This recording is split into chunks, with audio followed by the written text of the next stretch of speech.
It's so lovely to be here with everyone, and thank you so much for opening with that beautiful reading. It was a real joy to hear, and beautiful.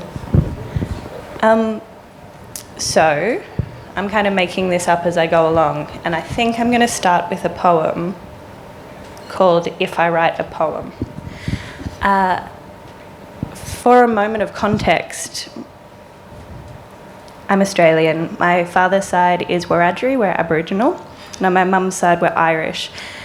That's a very complex history. I'm sure you have a sense of it. This place is no stranger to what the pressures of colony is and the ways that that affects language and affects identity. And so that's the sort of birthplace of where this piece came from. If I write a poem, it's for the pen, banned from my grandmother's hands. And if I write, it's for our language stolen from the mouths of babies in cribs. And if I write a poem, it's so that our children will read some truth of their family. And if I write, it's because our history hasn't been written by us, for us. And if I write, it's because I hate the structure, the capitalism, the greed, the fury. I write a poem because I love this country. I write a word because I love my daughter who isn't yet born. I write because there is no truth yet, no justice. And if I write a poem, it's because my mother can't understand why I weep into the soil, but she cries with me all the same. And if I write, it's because I love a woman and others do and cannot write about their love. And if I write a word, it's to stop me from burning within. It's to stop me from burning the city down and baring my breasts, wailing with my clapsticks a song that boils in my chest, in my soul, that no one has taught me the words to, yet. I write a poem because I was raised off country and I yearn and yearn for a place I don't hold that holds me. And if I don't write a poem, it's for the magnificence of lightning, of cicadas in chorus, rhythms too beautiful to capture. And if I don't write a word, it's because I love this country and all the ways I love her burns. All the ways I love her burns. And if I don't write, it's because I love a woman, and that is a sacred thing. If I don't write a word, it's because my mother loves me every way she can. And if I don't write, it's because I can't bring my baby into a world on fire. And if I don't write, don't think I have nothing to say. If we don't write, don't think we have nothing to say. And if I don't write, it's because this language, these letters are not worthy. And if I write a word on the inside of my mouth, in the dust, in the sand, it's because I know no other truth at all. Thank you.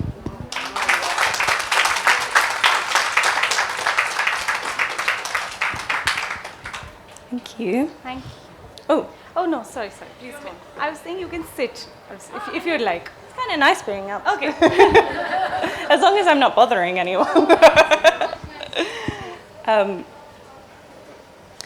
The next piece I wanted to read for you all is a little bit longer.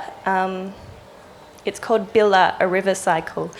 It uses some Wiradjuri language, which is my traditional language, and I won't translate all the words. I think you'll get a sense of what they are, or you won't, and that's part of the beauty of poetry, right? But I'll tell you what two of the words are. Billa is the Wiradjuri word for river, and Billabong has been anglicised in English. In Australia, we use the word billabong to refer to a pool of water. But Billabong in Wiradjuri also refers to the Milky Way, so it refers to the whole galaxy and the night sky. And in that sense, it is our home in two ways. So, Billa, a river cycle. Oh, also, I should say, I think it has an interesting resonance here because this is clearly a place of much water, being here in Mumbai. I'm a river person. Wiradjuri means the people of the three rivers, and the ways that we disrespect our waters in Australia is very painful, and it really affects, I think, everyone. And I don't not think that that is the case here either. I think we need to bring our waters back to the surface wherever we are and actually give them the respect they deserve. So, Billa, a river cycle. What became of the river, who rose up and called themselves human, stepped upon the land containing the memories of snowmelt and wellspring, smooth-worn stones along their ribs, and with water curiosity, sought to know more about the humans on the land, whose invasion of the waters choked the river. Billa never sleeps, for forwards, for foreverness, for flow and gift and yet had become stagnant with cruel touch, a non-touch, and toxic intervention. Dams rose when new humans demand and irrigation sucks dry to nourish not the plants of this land, but those with poisonous intent. Yes, the pesticides and all those carried in canola yellow plastics in turn run this and that towards sweet water, and so Billa is transformed to the one you see today. Hilla, lookla, to water not clear with flow and laughing bodies, small mouths and delicate fronds, but a sludge of gasping fish, carp, muck, cow shit, don't drink from here, no more, no good. And when rain returns, a moving sick comes across the land. But a river is always a river, eh? Even when submerged, even dispelled, even poisoned or damned, 'cause spirits walk this land, and ancestors placed Billa just so, with cause, of course. Nyaradan watched, Bilby and Girlang and Dingu watched. Even Bunyip Wawi had not seen rivers walk upon 2 feet in this world. And so, not dripping as the fish that leaps, but as a mist will rise from a dry river, so the mist turned solid rain, so Billa became a human. Skin shimmering a cool flesh green, walks tumble glide over rocks or else some misted enormity. Fish swim under skin, danger a flash of scale, along veins, wrist and throat. Yabby out of sight under a lover can see in still morning light. Tails, fins, scales. Dawn moon reflected in muck around. Dropped branches collecting, decaying. Damp, cool flesh with the grey mud smell. All folk love rivers, despite their erstwhile intentions, following in their Mazdas, Nikes, Adidas.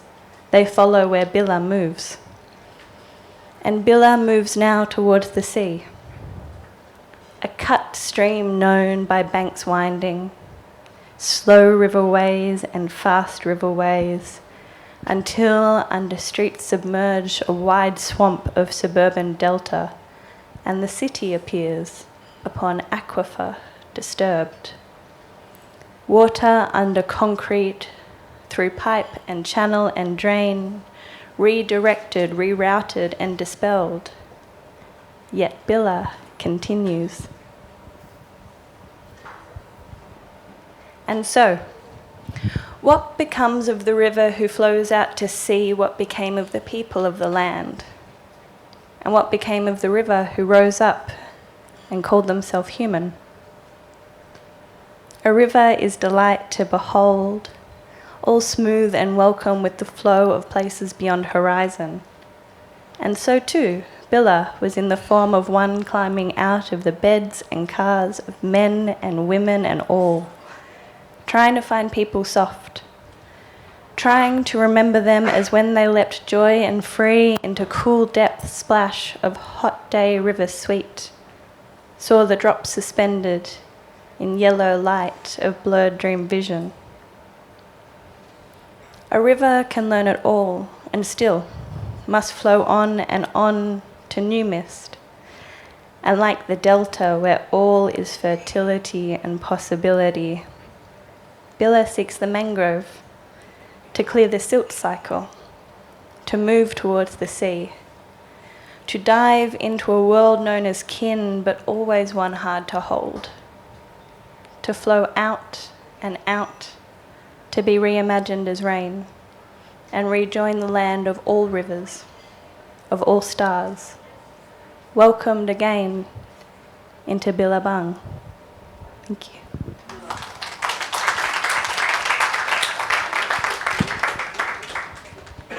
And now just one very short one, which I wanted to read because, again, I think it has a resonance here. I think India and Australia have such a strange siblingship, right, as former or current colonies. And this piece is called Nyaragan. When I break through the confines of English, I'm free. All the best things I write are straining at the edges of the colonizer's tongue. Thank you. I'm very honored and delighted to be here, and I would like to thank the organizers of Tata Lit Festival. Bahut dhanyawad. So I'm going to read from my new collection of poems, which was published by Poetry Wala.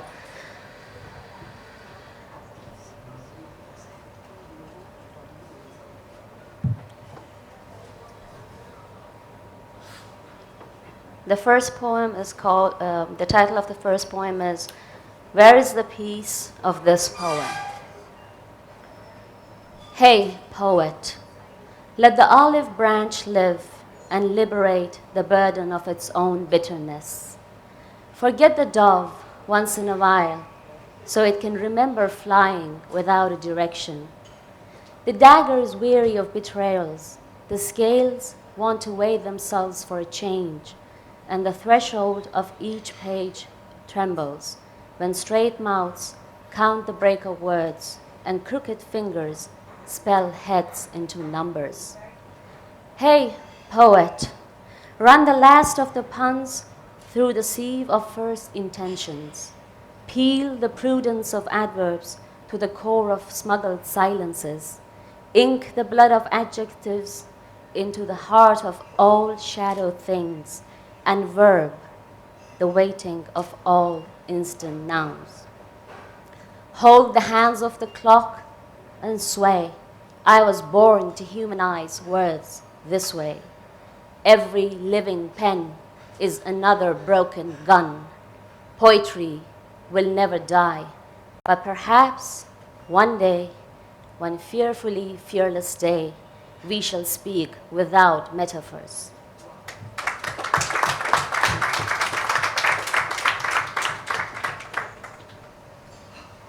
How to dissect a female body. First, kill the body, preferably before the exacting ache of a mirror that fogs the world's shrewdly dormant eyes. Understand that a woman dies many deaths. Those exiled into the unearthliness of the looking glass perish by the helium hands of the howling mass. Now, ask for consent, preferably from the reluctance or oblivion of other bodies who survive this one. Soon you will trace the entitled fingerprints of those who never did. Wear a curious mask of conviction, woven out of the perennial pain of heroes and heroines, whose legends fermented into lessons that decomposed into drowsy echoes. To shield yourself from the stench of tight-fisted fatherly, round-footed brotherly, tooth and law nearly husbanded love or lack thereof. Before anything, Divine honor from the no longer unnerving vortex of the vagina. Acknowledge that often water is thicker than blood, is thicker than semen, is thicker, more solid than the bony sounding dance of one's own flesh, one's own blood. Next, take note of the dented tyranny of that underwire shame, crescented beneath the rise and fall of her dearly eyed, barely back breasts, particularly if the spiral of compulsory coyness was never nipped in the bud. Now, pull out the longing dagger from the memory of her backbone. Every body has one. And make a Y-shaped incision that yawns deep from the how of each shoulder across the what of the chest, running right to the when of the womb. Spread open the accounts of all attempted flights of the heart, from the rattle of the rib cage, and examine fleshed in flesh, rib by rib, bone to bone, those earth-woven celestial myths. Document the waking tales of warrior nerves, of some inherited beginnings, the dissident veins of a few indispensable middles, and the soldiering arteries of all barbed endings. Proceed accordingly until you master how that which is nowhere to be found is lost. Always remember, a mirror is the relentless embrace of shards that stand and die together.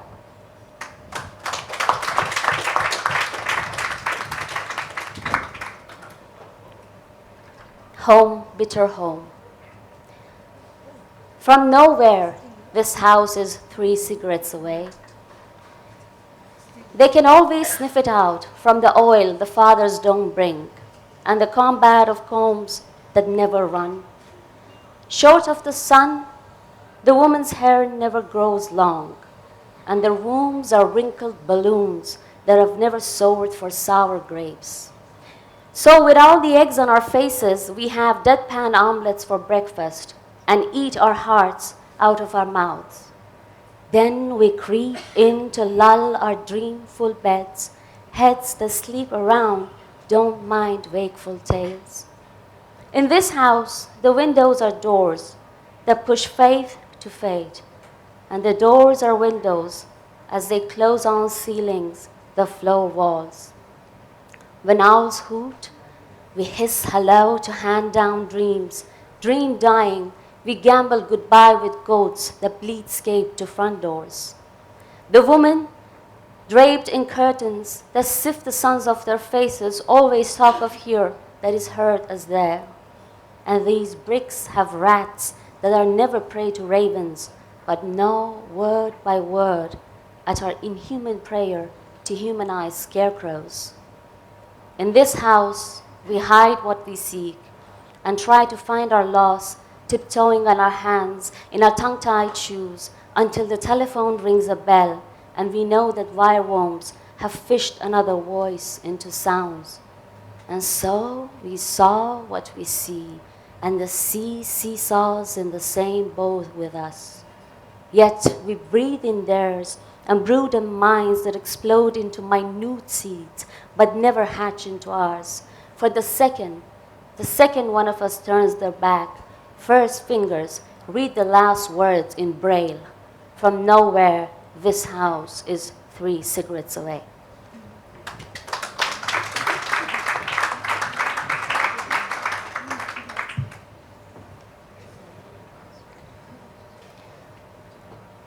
What meets the eye may run from the mouth. A woman can never truly be naked.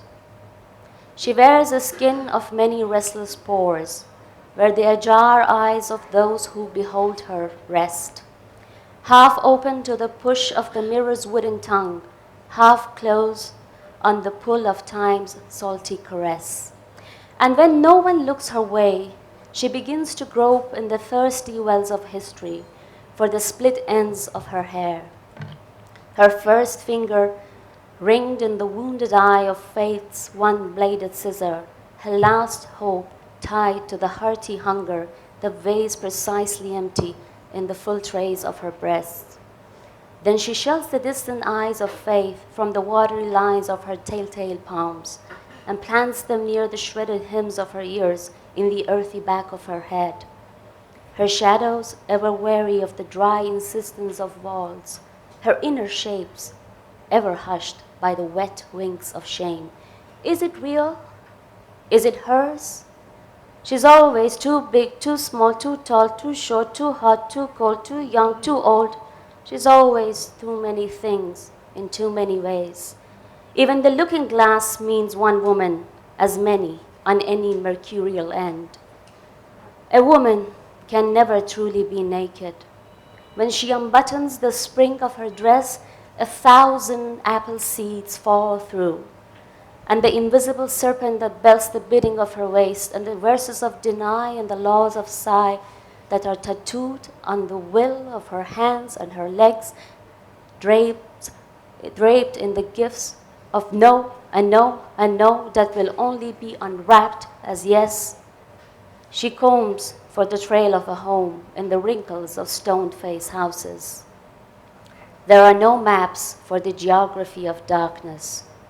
Tell me, where is the mouth of that word, the one that could kiss the eyes of this page and not blind them?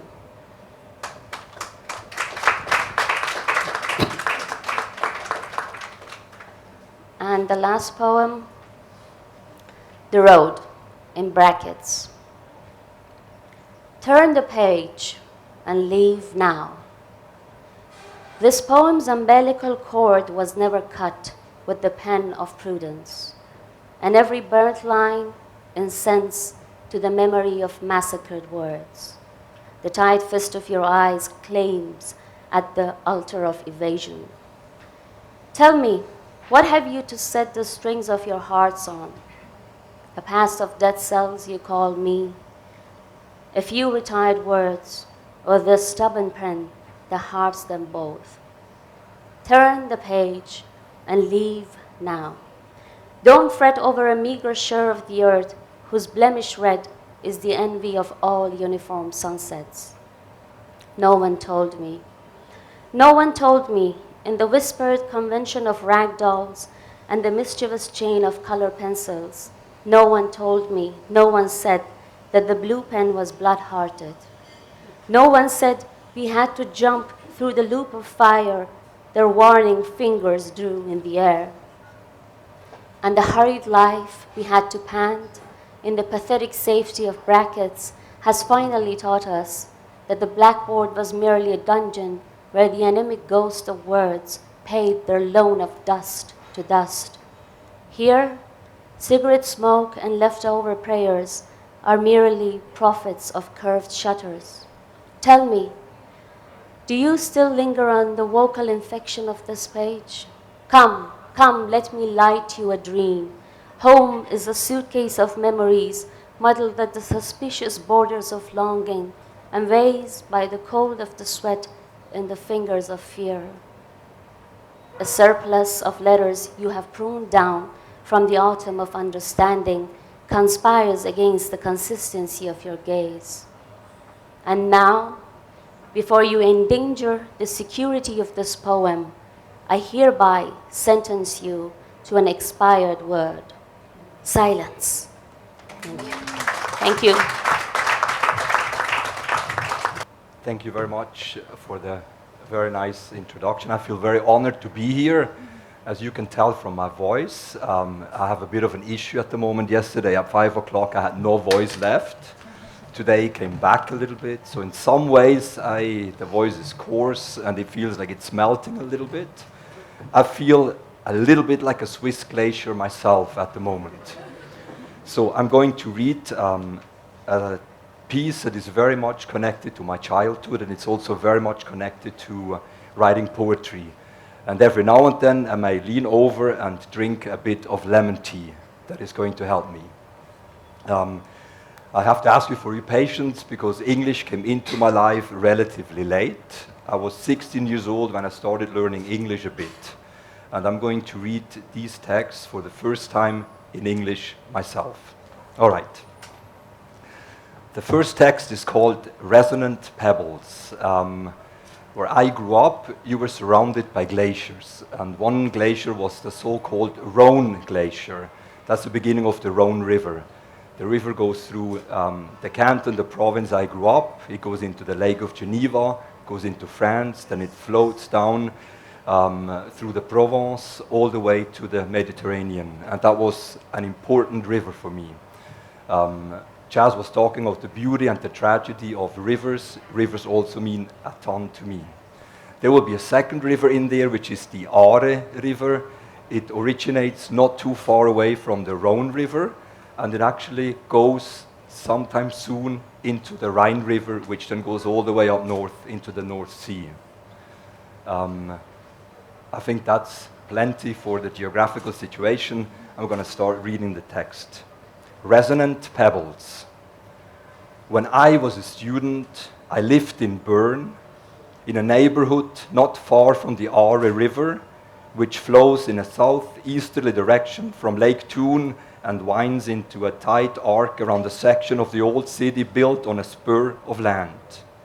In summer, whenever an opportunity arose and the water temperature was at least 18 degrees, I would swim in the river, occasionally with a good friend, often alone. Is the voice okay for you? Yes. All right, good. I set out wearing swim trunks and a t-shirt, a beach towel stuck under my arm. The wooden door of my attic room clicked shut and I descended the 4 flights of stairs. I ambled through the oddly echoless noise of the barren streets, walked down a slope overgrown with thicket, and crossed the valley floor along the side of a former gasworks, and searching for a path over the crumbling asphalt, dotted with ochre yellow puddles, and reached the river. I remember how I would sometimes stand on the edge of the bicycle path, staring at the blue-green surface of the water, seemingly sluggish near the banks, but flowing swiftly in the middle of the river, and, for minutes at a time, I would see myself transported to the back of another river, the river of my childhood and adolescence, the Rhone River. This river originates only a few kilometers as the crow flies from the source of the Aare River, then called the Rottu in my dialect.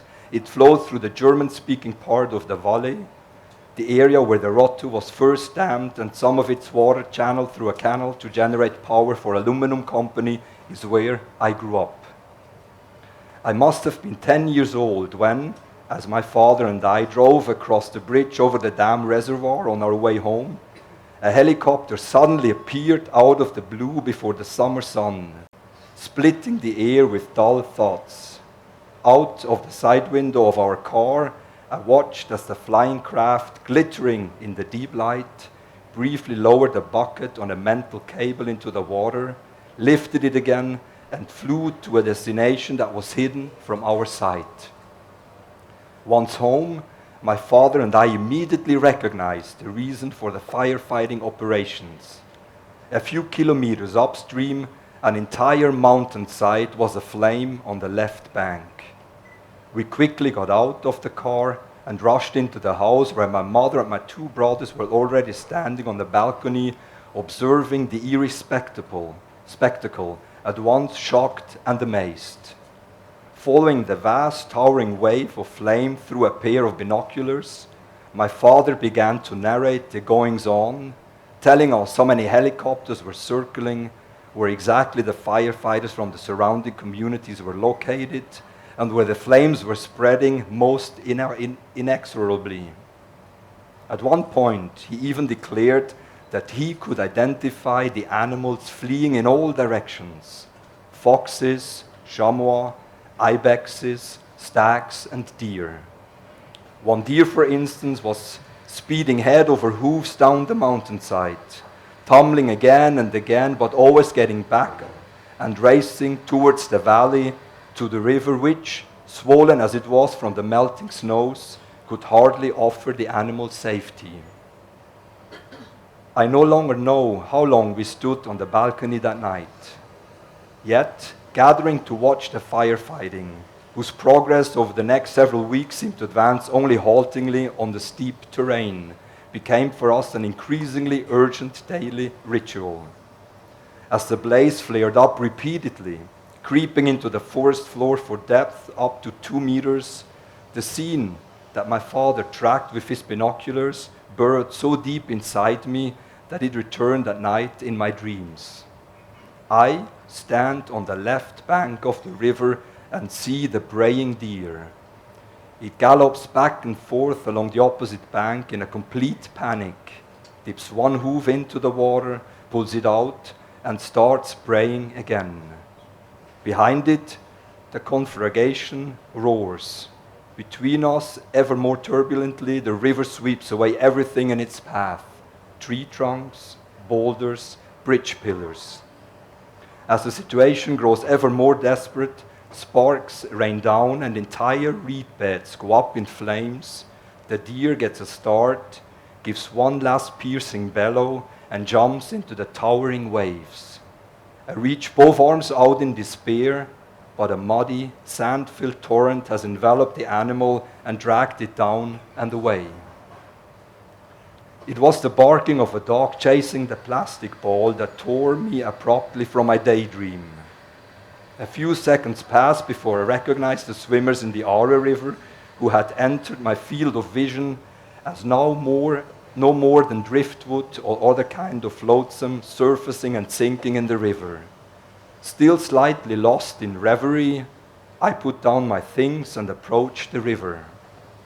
Now clad only in swim trunks, I climbed onto the railings of a low bridge near the zoo and let myself drop into the water. I was submerged in the crackling and rustling, the rippling and buzzing, the rattling, whirring, and faint rumbling caused by the stones and pebbles carried downstream by the current. It was as if, sounding from the depths, a thousand-voiced, electrifying choir were making tangible in bright stones of absolute clarity all the imponderable things that were occurring. 20 years have passed since then. More and more, I see myself to be someone who is pushing resonant pebbles before him. And when persistence gets the upper hand over chance, then her falls and stratification can also form, and perhaps a few stones might even rise above the water of the surface, building an imaginary, temporary escape route that could save the braying deer from its inferno. Thank you very much. It's sometimes very strange what course writing takes. I finished one book of poems, a deer was at the very end, already very present, and then I kept dreaming about this very same deer for months, even years. Then this text came, and now I finished off another book of poem, and I will read one poem out of that book as a finish off, and the deer is in it again. I'm not exactly sure what that means, but I have become to love animals, and I love the snow owl the most, and my second favorite is definitely the deer. So this is a poem taken out from my latest book of poetry. It goes like this.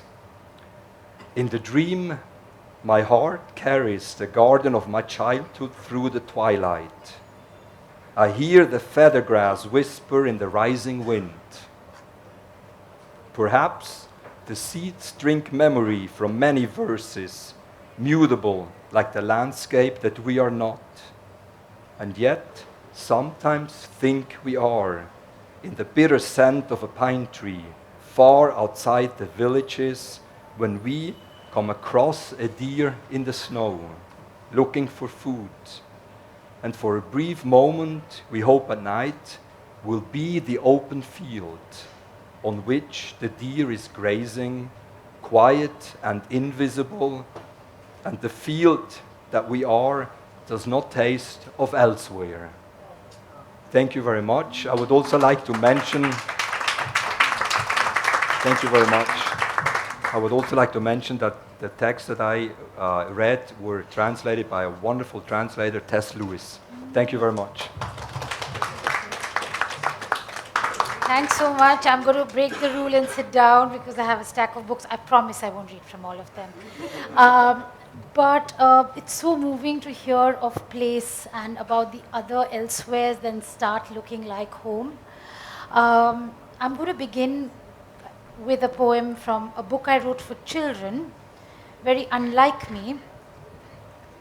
But I think it seems appropriate today where we are celebrating also origins and where we come from. Used to be. Used to be just waking was reason to go mad with joy. Fed, dressed, kissed, then sent hurtling past the lawn, past the field, past the slopes, past the trees, past the breeze, past the town, past the high Himalayan peaks into this, a desk in a room in a city. Used to be just the thought of a book unread was cause to lose my way through a day, wrapped, not hearing a word, just waiting for class to be over and then walk, run, race home, open the door, fling down the bag, drink up the milk, throw off the shoes, jump on the bed, take out the book and sink into a quiet depression. Used to be just the sight of yellow light and mist was poetry, hot bread and jam, a hiding place in a wall behind a fern where a single orange marble winked, fire struck and swollen, a candle-powered tin floating, Titanic in a tub. Proud of the red apple cheeks I stole from my little Bhutia friends, proud of the Kanchenjunga I fitted into my window, proud of the giant night shadows I spread across the wall. I sit too close, too distant from where I began.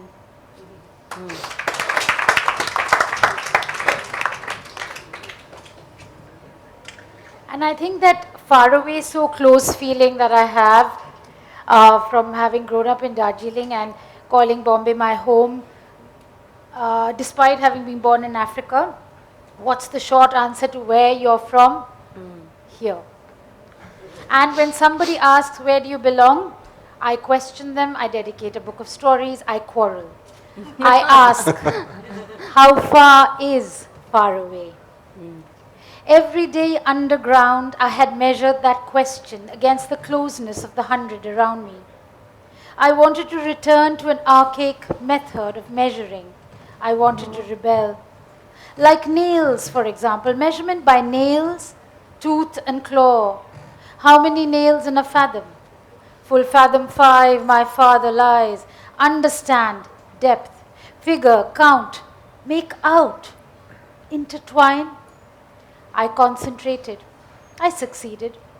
Then the interferences began, voices. I curse you for what you have done, whispers, howls of pure and utter greed, faces, shiny, no makeup, wavered before me, each small oasis of endurance, small accumulations of terror.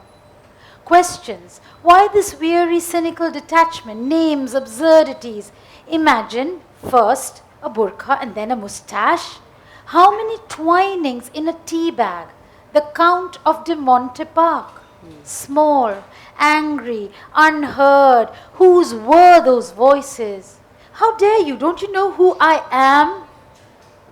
Where the darkness once was all was enough, visions intervened. It was horrible to watch. I tried to focus, measurement by rods in the eye. Look, straight into the eyes of the runaway leopard, the horizon curves and curves. A bell tower. Every city has a bell tower, even this one. And the stairs spiral into the sky, measuring everything by footfall. How many, how light, how heavy, how quick. I felt a shifting, breaking sensation travel from the ground above me into my bones. The gust of a hot human mouth opening and closing like a carnivorous cave. Rod and cone, scale and bone, fish smell. How far is the harbor where the catch comes? Sassoon? Measurement by sibilance. Stay a little longer. Longer, length, longing. What lengths would you go to? Once there was a boy with the longest legs of steel, measurement by body heat. How far are you from me? We are growing old together. Measurement by sound, spiking the air with its pitiless eat me song. Sound, the only traveler. Where once was absolute silence, the kind only our kind is capable of.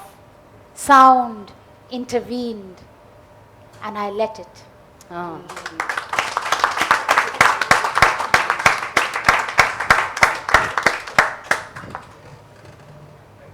A river poem. I hadn't planned to read this. This book is out of print. Luckily, I was carrying it. This is dedicated to all of you. Because also, it's about the river of languages, isn't it? This one's called Crossing. Where the river tangles with the sea, the island was born. Too grand a word, island, for what takes a minute from end to end and side to side, abrupt and beautiful. No secrets scar this bare-boned child lying exposed under the sun. A thicket running down its spine. Branches brought here by the silting tide, they say. And now look at the way the mud clings, anchored by its own untidy flotsam. So small, and yet so burdened by chance debris. A rip of plastic bag, a gash of tin. Who comes here, she asks. People like you, they grin.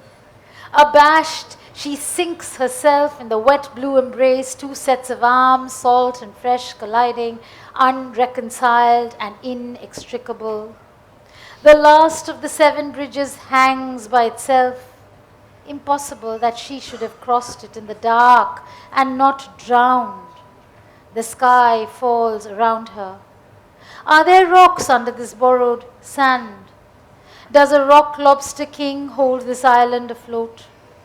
For 30 years, the patient accretion of time, and then the water turns to sand. What stops it from floating away, reborn as a shiny turtle, suddenly thirsty for land? Watch out, they shout. She jolts. A purple oyster shell lies buried beside her toes. How lovely, she says, bending to fondle it. Only till you feel its bite, they say, even sharper than the kitchen knife lying open on the floor. Purple curls wicked with unshed blood.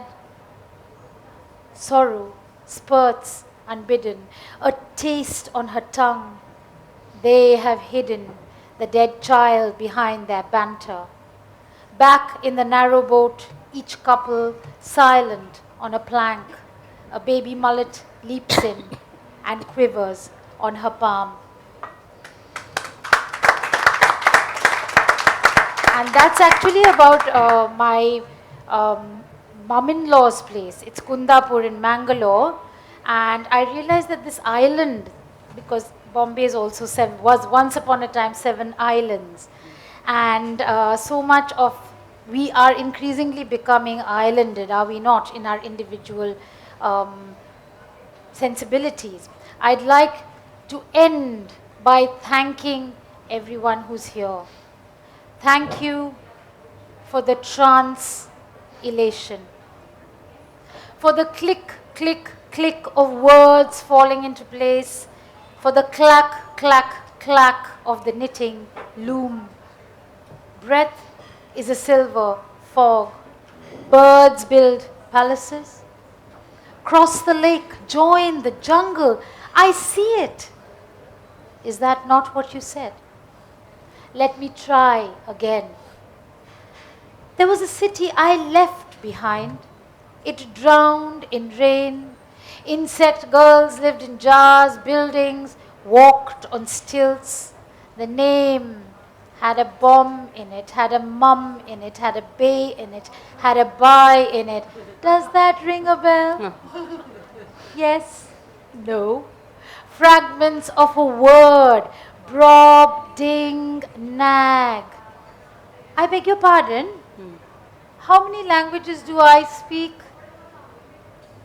2, she said, pointing to her eyes and her heart.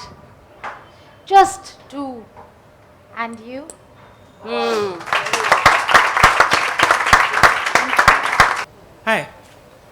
Loved hearing all of y'all. And I noticed, especially with Jazz and Maryam, y'all had poems about poems. What is the poetic urge to write about writing poetry? Nice one. Yeah. Thank you for this question. For me, and I think for a lot of poets, writing poetry it helps us develop tolerance for ambiguity. And that is very important because tolerance for ambiguity is a prerequisite for critical thinking. Because poetry is open to interpretation, because it poses questions and it gathers even more questions. It demands accountability, transparency. So writing poetry is a practice for, gaining tolerance for ambiguity. At the same time, writing about the process of, writing poetry. I think this happens because I'm sometimes very conscious of the way that I write. And because the creative process is ambiguous as well, and it's open to interpretation, and it is individualistic at times, that is also a part of the process of developing a tolerance for ambiguity for me. So I think that's one of the reasons that I write, some of my poems are about writing poetry, because I want to understand, how does a poem happen? Do we chase after a poem? Or does the poem chase us? Or is a combination of both? And each time it's different. And I think, bringing that into pagehood, putting it on the paper, will help me answer the questions that I have. Thank you. Thank you for the question. I don't write so often about the process of writing, but that piece that I read, I wrote something in a way as a manifesto or something, because I'd been writing poetry for a little while and I was feeling really... I'd been commissioned for my first anthology and I felt so flash, like fancy and important. And I was like, oh, my mum's going to see me in a book and that's so cool. And then I had to stop myself and I was like, what am I doing? Like, am I writing so that I can get like an ego rush? Because that seems like a really bad reason to write. And then I felt all shame and I had to sit with it for a while. And I was like, maybe I don't want to do this, because... Also, like, who gets into poetry for ego? Find something better. And then that poem came to me and I thought, no, this is why I'm writing. I'm writing because I have a voice and I come from a lineage of peoples whose voice has been denied them. And writing has been denied. And the ability, and that's as an Aboriginal person and also as a queer person, our histories have been subsequently erased. And I thought, if I have the ability to hold a pen and to speak my truth, then I'm doing it for all those voices that can't. And that, to me, keeps me grounded. I'm still like, a sucker for an ego boost. I have Instagram. But those things are important, I think, to kind of check yourself, right? So that's what that piece is about, and that's where it came from. But I really loved that answer as well. Thank you. What about... do you want to answer that as well? It's a very wonderful question, and all of us... I thought of it, but I often write about things that I love. I love people that I know, landscapes I've got to know. So it has a lot to do with things that I love. And sometimes I also have this urge to actually write about the act of falling in love. And that is for me the writing about poetry. To just add a tiny bit to that, I like what you said about it being a manifesto.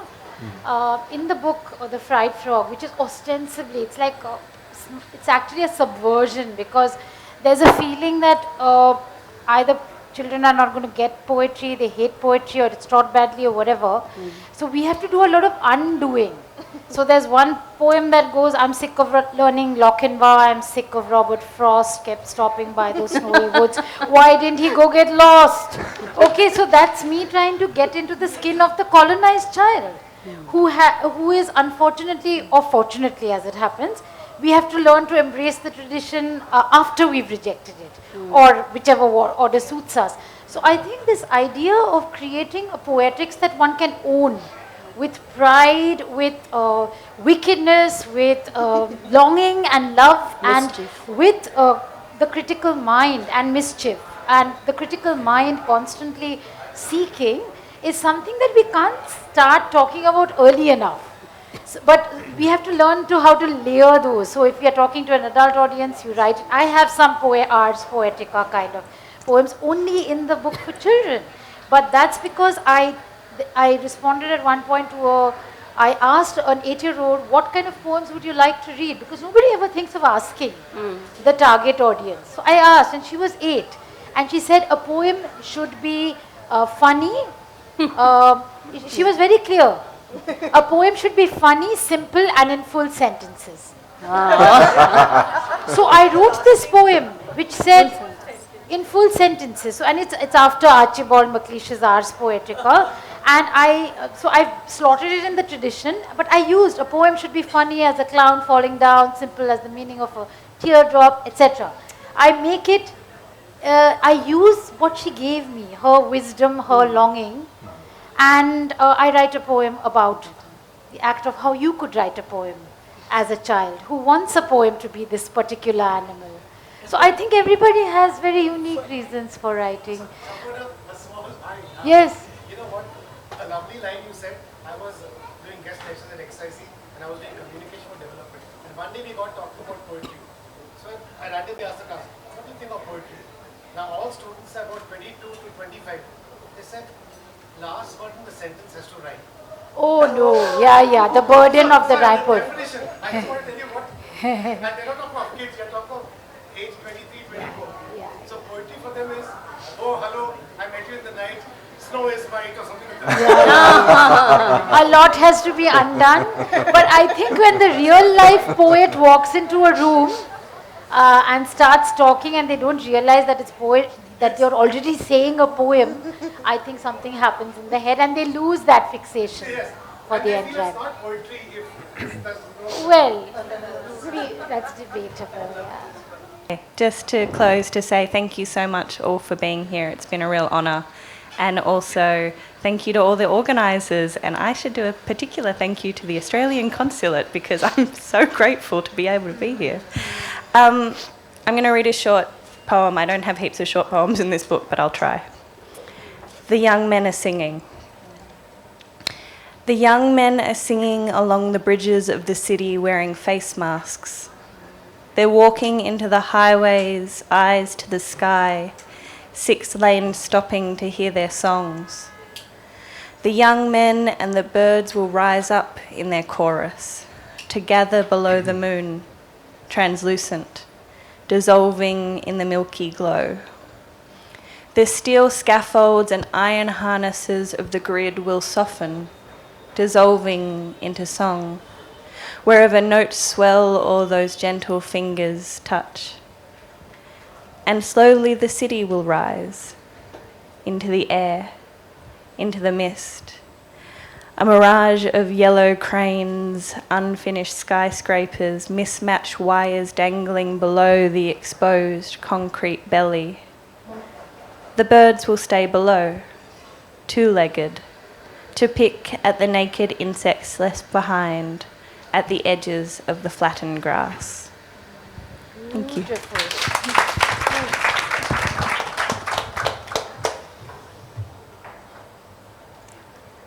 So there is a context to the poem that I'm going to read. I wrote this poem in 2009 when I heard this on the news. In July 2009, a Sudanese journalist and a group of 12 other women in Khartoum, Sudan's capital, they were arrested for wearing trousers and sentenced to 40 lashes each for committing an act of indecency. That's how it was termed. underneath. The butterflies of my headscarf are pilgrim worms that have always crawled up the ladder gloom of my vocal cords. And by the strident testimony of my heels, the life I walk is half dead on the blindness of scales, while the immature conquerors of our alien triangles feed on the generous familiarity of our circles. Tell me, how many shrouds of laughter and wrath should we stitch so the trampled body of this silence is never vertical again? The flowers of our drowsy dresses no longer wish to await a mating wind that scatters motherless dreams on the dizzy denial of an earth that can offer equal warmth only to horizontal feet, and avenge the uneven passion of the pair that treads on her. Skirts, unite the stupor of legs for trousers to divide and rule. Yeah. Thank you. I feel very honored to be with such wonderful poems on this stage. It's been an incredible privilege to be at this wonderful festival. I couldn't have asked for more generous hosts. I would also like to thank the Concert of Switzerland. It's been so wonderful to be with them and to talk to them.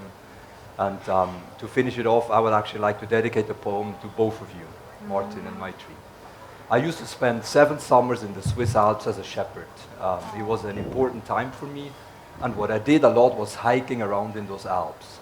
I hiked 8-9 hours a day. And sometimes in that walking, all of a sudden you weren't sure where you ended and the rocks underneath your feet started. You kind of became sort of one with the area. I'm going to read, it's a longer poem. I will just read the first part first in my mother tongue, and then I will repeat it in English. Zwerg gehen, going into the mountains. Wie schön doch alles ist. Wie schön doch alles ist. Ich in o Berge, auf o Berge, hinter Berge, über Berge. Wie schön doch alles ist. Ich in o Wolken, auf o Wolken, mit o Wolken, hinter Wolken. So schön doch alles ist. Ich in o Fies, mit o Fies, hinter Fies, auf o Fies. I'm going to keep the microphone a bit closer. Going into the mountains. How beautiful it all is, me in the mountains, on the mountains, behind the mountains, above the mountains. How beautiful it all is, me in the clouds, on the clouds, with the clouds, behind the clouds. It's all so very beautiful, me in my feet, with my feet, behind my feet, on my feet. It's all so unbelievably beautiful, me in my hand, on my hand, above my hand, with my hand. It's also unbelievably beautiful. Me in my eyes, behind my eyes, with my hand in my eyes. It's all so beautiful. Me in my nose, with my nose, behind my nose, above my nose. It's also unbelievably beautiful. Me above my mouth, behind my mouth, from my mouth, with my mouth. It's all simply beautiful. Me in the clouds with my eyes above the mountains in my feet. It's all so simple with my mouth in the mountains above my nose from the clouds. It's all so simple on my nose from the clouds in my feet behind the mountains. Simply so unbelievable. Me from my eyes in the mountains behind my feet on the clouds. Simply unbelievable, and so on and so forth. I love it.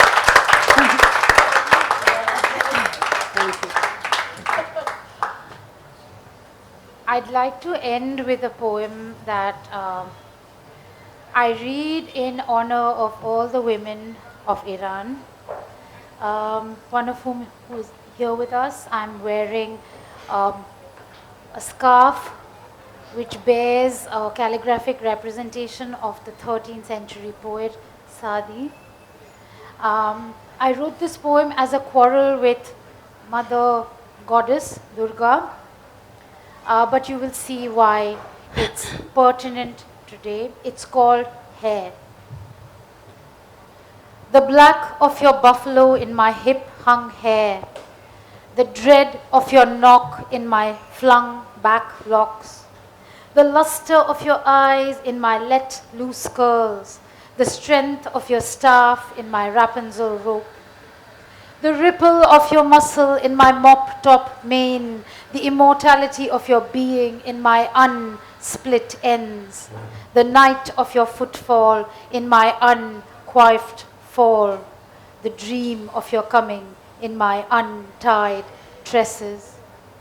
Run your hands through my hair, smell the death of your demons in my flyaway strands, smell attar and opium, smell apple and peach. Use your fingers like combs, untangle the knots where I cannot reach. But all that's for after when the battle is won. Right now, there's women's work to be done. Swing the black dread rope, split the muscle from its dream, knock the hung night back, let immortality loose.